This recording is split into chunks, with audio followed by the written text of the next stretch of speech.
ஐயோ போச்சுங்க. இன்னும் ஒரு டிஜிட்டல் மார்க்கெட்டரும் டிஜிட்டல் மார்க்கெட்டிங் ஏஜென்சி நினைச்சா உங்க பிசினஸை காப்பாற்ற முடியும்னு நினைக்கிறீங்களா?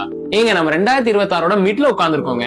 இன்னும் ஒரு டிஜிட்டல் மார்க்கெட்டிங் ஏஜென்சி கொடுக்கக்கூடிய ரீல்ஸ், போஸ்டர்ஸ், அவங்க கொண்டு வரக்கூடிய இன்ஃபுளுசர்ஸ் இவங்க எல்லாம் வச்சு அவங்க பிசினஸ் க்ரோ ஆகும்னு நினைக்கிறீங்களா? கண்டிப்பா கிடையாதுங்க. அவங்க கொடுக்கக்கூடிய ரீல் கண்டென்ட்டா இருக்கட்டும், அவங்க ரன் பண்ணக்கூடிய ஆட்ஸா இருக்கட்டும், இது எல்லாமே உங்களுக்கு டெம்பரரி கஸ்டமர்ஸ் தான் கொடுக்கும். அப்ப லாங் டைம் கஸ்டமர்ஸ்க்கு என்ன பண்ணணும்னு கேக்குறீங்களா? there are no shortcuts. உங்க பிசினஸ் என்னதுன்றது உங்களுக்கு மட்டும் தான் தெரியும். ஒரு ஏஜென்சிக்கு கண்டிப்பா புரிய போறதில்ல. உங்க தாட் ப்ராசஸ் என்னதுன்றதும் உங்களுக்கு மட்டும் தான் தெரியும். சோ உங்களுடைய பிசினஸ் உடைய கோர் எலிமெண்ட்டை நீங்க ஃபர்ஸ்ட் ஐடென்டிஃபை பண்ணணும்.